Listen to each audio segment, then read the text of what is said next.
अरे काय ऐकून घेऊ? शपथ घेऊन पण हा माणूस खोटं बोलेल. तुझ्या चांगुलपणाचा हा माणूस गैरफायदा घेतोय. बस झाला आरोही, आता काय दयामाया दाखवायची काही गरज नाही.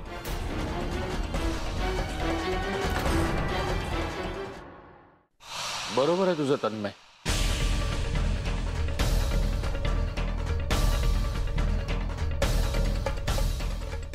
आरोही, तू खरंच मोठ्या मनाची आहेस. तू मागचं सगळं विसरून नंदिनीला इथे घेऊन आलीस. खरं तर तिचं इथे येणं तिच्या फायद्याचं असलं तरी ते तुझ्या जीवावर बेतू शकतं.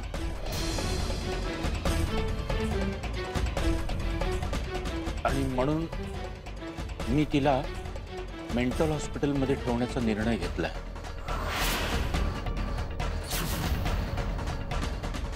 तू देखील मला माझ्या मुलीसारखीच आहेस. त्यामुळे एकीला सुधारण्यासाठी मी दुसरीचा जीव धोक्यात घालू शकत नाही. त्यामुळे नंदिनीला इथून नेण्याची परवानगी मागतोय.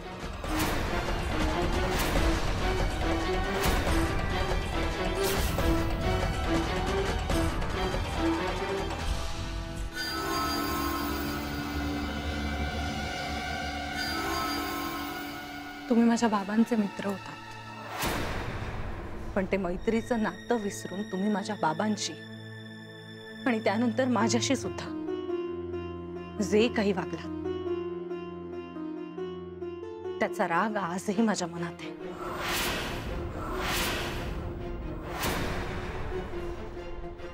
आणि तो यापुढेही असेल. पण माणुसकीच्या नात्याने मी आता तुमची अवस्था अगदीच समजू शकते.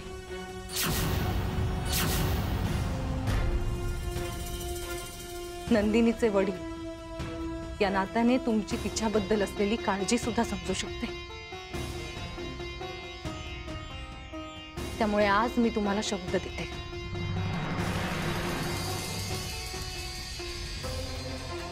नंदिनीला आता बरं करूनच इथून परत पाठवेन.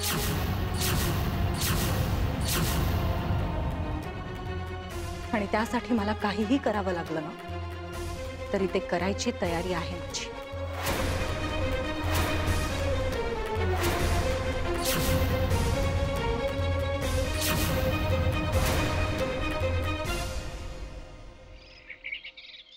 अप्पू, अप्पू, कशी आहेस तू? ए तू कॉलेजला निघालीस? हो. ए मी ड्रॉप करू? नाही नाही नको, कशाला. बरं. ए ऐक ना अप्पू, तुला आठवतंय त्या दिवशी आपण शॉपिंग करायला गेलो होतो? केवढी मज्जा आली होती ना. परत जायचं? कधी जाऊया? एवढा विचार काय करायचाय त्याच्यात? सांग ना. ओ,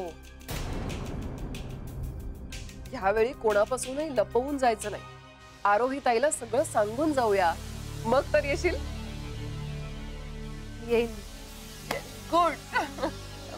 निघते.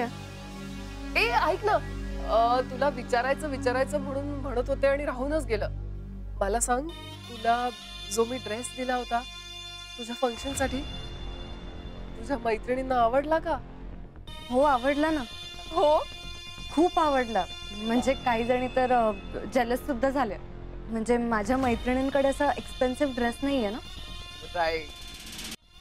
पण दुसऱ्याकडून घेतला हे माझ्या ताईला नाही आवडलं.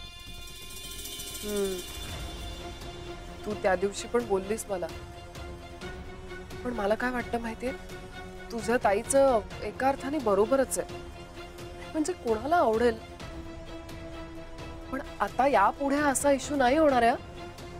कधीच नाही. कारण ती आणि मी खूप छान मैत्रिणी झालोय. त्यामुळे अप्पू, आता यापुढे ना तुला कधी काहीही लागलं, काही हवं असेल, काही सांगायचं असेल तर बिंदास माझ्याकडे यायचं. आरोही माझी खूप घट्ट मैत्रीण झाली. आणि आता तिची बहीण माझी बहीण, हो की नाही? थँक्स ताई. मी आता निघू का? मला कॉलेजला जायला लेट होतो. हो हो हो चालेल. आपण नंतर बोलू. येस नक्की खूप गप्पा मारूया. बाय. बाय. तिची बहीण माझी बहीण, तिचा नवरा माझा नवरा.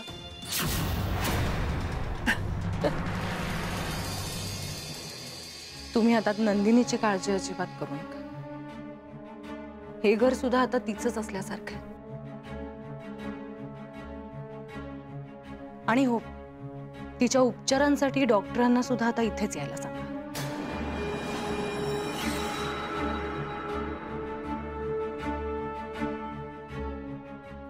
आरोही, तुझे हे उपकार मी आयुष्यात कधीच विसरणार नाही.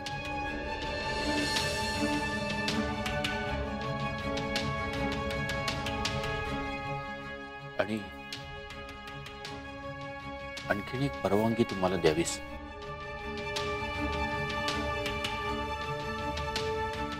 बोला ना. चौकशीसाठी मी तुला फोन केला तर चालेल ना?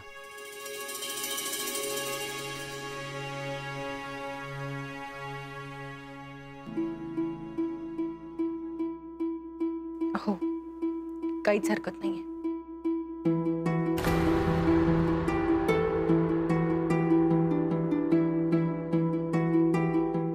येतो.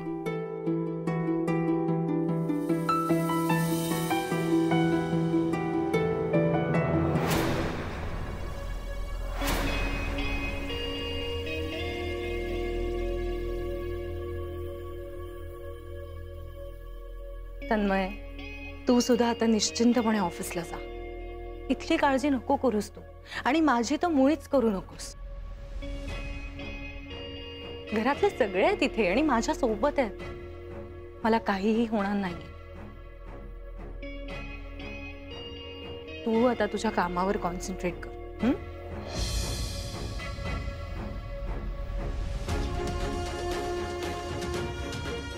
आरोही, काही वाटलंच तर मला फोन कर, मी लगेच येईन. नाम्या, हा. बॅग. हा, मी आलो ना.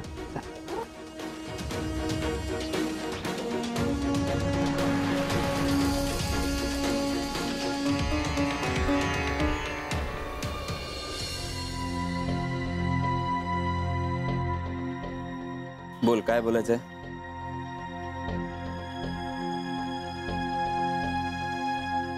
बोल.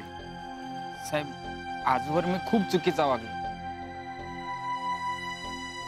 आणि आरोहीताईंनी फार मोठ्या मनाने मला माफ केलं.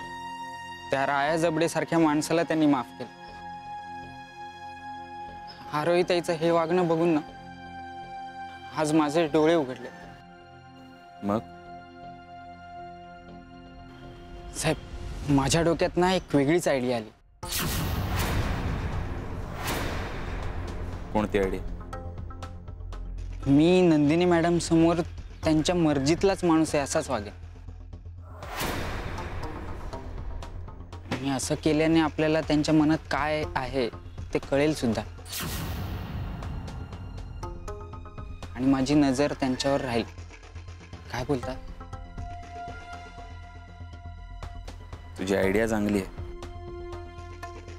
पण ती नंदिनी काय कमी स्मार्ट नाहीये. तिला तुझ्यावर थोडा जरी डाऊट आला तर ती भलते सलते गैरसमज करून घेईल आणि तुझा राग ती आरोहीवर काढेल. आणि मला ते नकोय.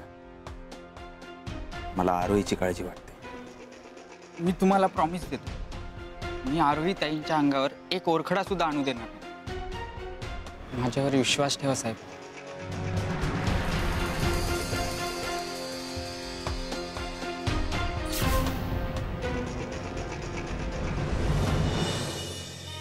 तुम्ही फक्त माझ्यावर विश्वास ठेवा. मी सांगितलं ना तशीच साक्ष द्यायची कोर्टात.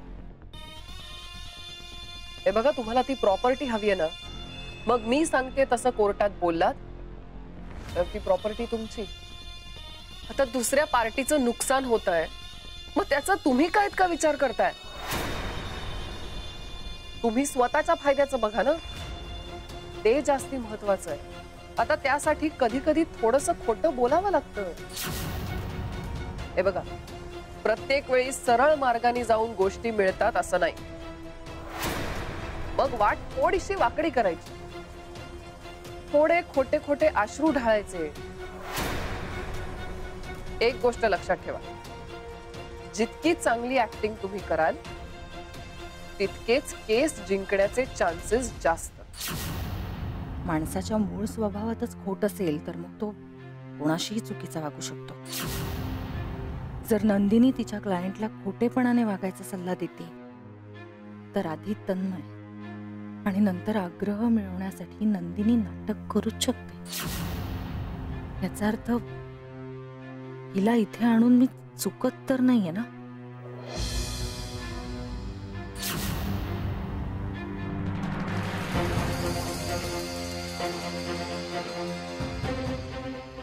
हो, अशा आजारात रुग्णाला अचानकपणे कोणाबद्दल तरी आकर्षण वाटतं आणि मग त्या व्यक्तीचं आपल्यावर खूप प्रेम आहे अशी ते स्वतःची समजूत घालून घेतात. आणि हा गैरसमज जर स्ट्रॉंग झाला तर ते त्या व्यक्तीला स्वतःच्या आयुष्यात इमॅजिन करू लागतात. डॉक्टर, म्हणजे माझी नंदिनी आता कायम अशीच वागत राहणार?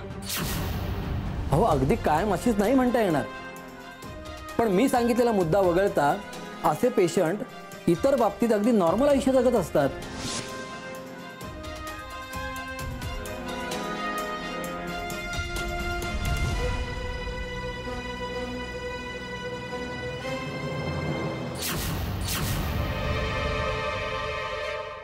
आरोही, अगं तू कधी आलीस? तू फोनवर बोलत होतीस ना तेव्हा. अच्छा, क्लायंटचा फोन होता का? हो ना, उद्या डेट आहे ना केसची, त्या संदर्भात त्याच्याशी बोलत होते. त्यांना सांगत होते, समजवत होते काय बोलायचं कोर्टात. काय होतं ना, काही काही लोक स्वतःच्या साधेपणामुळे हातात आलेली केस गमावून बसतात. हो, मग त्यांना नीट समजावून सांगावं लागतं आणि मग कोर्टात पाठवावं लागतं.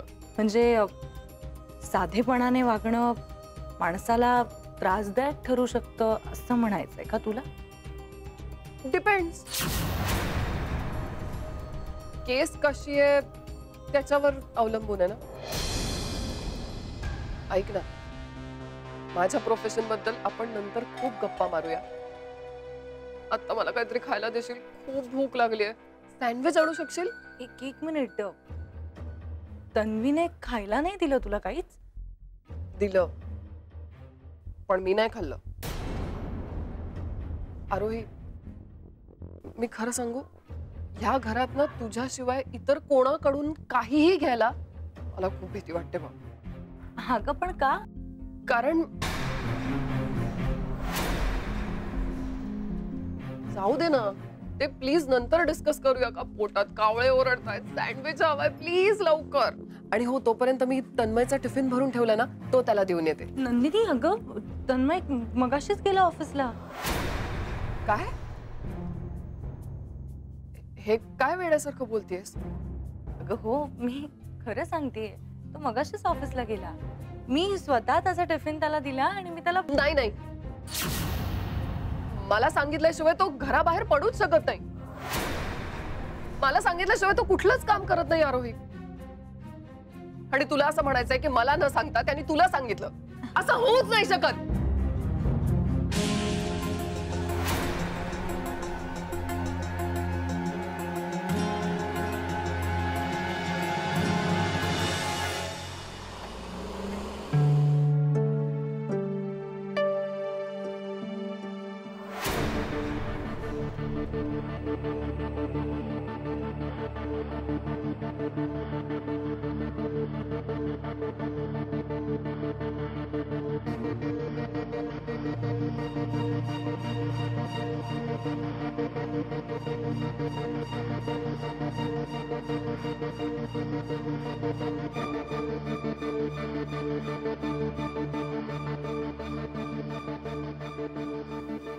अरे फोन का उचलत नाही?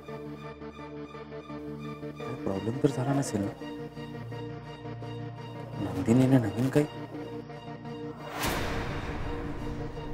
तन्वीला फोन करतो, तिला माहित असेल आरोही काय करते.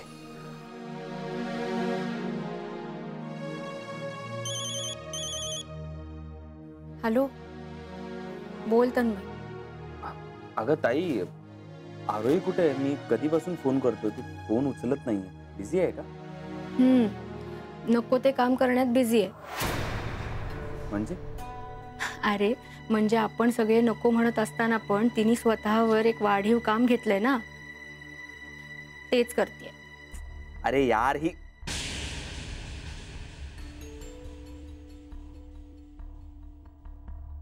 ती का नंदिनीच्या मागे वेळ घालवते?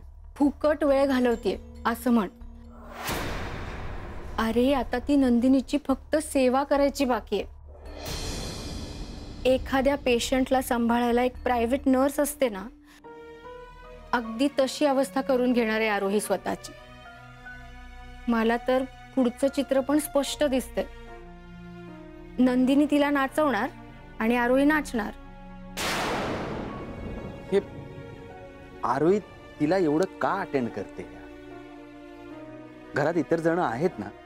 अरे हो, पण नंदिनी ते मान्य करत नाही ना, आणि आरोहीला ते पटत नाही. आपण कुणाचं काम करावं आणि कुणाचं नाही याचं भानच ठेवत नाही आरोही. मी तुला सांगते तन्मय, आरोहीच्या साधेपणाचा नंदिनी गैरफायदा घेणार आहे. मला पण याच गोष्टीची भीती वाटते. तुला खरं सांगू ताई, माझं ना ऑफिसमध्ये लक्षच लागत नाही. मी जर इथे नवीन नसतो ना, तर आता सुट्टी घेऊन घरी बसतो. तन्मय, तू टेन्शन घेऊ नकोस अजिबात. मी आहे ना. मी माझ्या लाडक्या बहिणीला बरा त्रास होऊ देईन. थँक्यू ताई. प्लीज जरा लक्ष दे तिकडे. आरोहीला अजिबात एकटं सोडू नकोस. हा, काळजी घे तिची. डोंट वरी, माझं लक्ष आहे. तू फोन ठेव आणि कामाला लाग. संध्याकाळी वेळेत घरी यायचंय ना. बाय.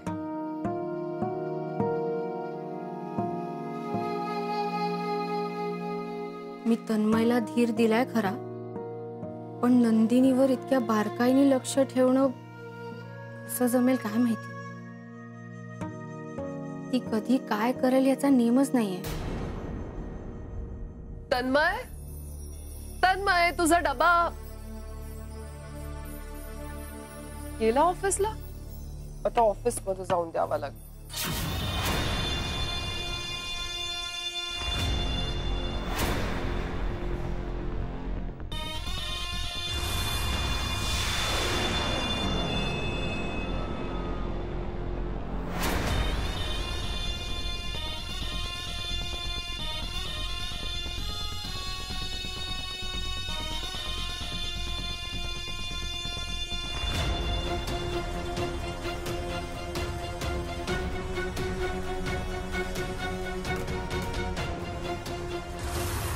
वाव, किती छान दिसेल ही साडी मला. अगं त्या सान्यांचा फोन आला होता. अरे नंदिनी, तू आरू कुठे गेली? हॅलो, मी काय तिची पीए? तिची प्रत्येक गोष्ट माहिती असायला. आणि तसंही ती कुठे का असे ना, मला काय फरक पडतोय? नाही, तू म्हणतेस ते बरोबर आहे, पण आरू नसताना तिच्या रूम मध्ये तू कशी काय? तिच्या रूम बद्दल काय बोलताय? मी अख्ख्या आग्रह मध्ये कुठेही काहीही करू शकते आणि कोणी मला काहीही बोलू शकत नाही, कारण आग्रह माझ्या मालकी. काय? हो, मी आग्रह मधून कोणालाही बाहेर काढू शकते. Let me think. तुम्हाला, तन्मयच्या बहिणीला, त्याच्या आईला किंवा आरोहीला, आणि कोणी मला काहीही बोलणार नाही. तन्मय सुद्धा, कारण तन्मय फक्त माझा आहे. Okay bye.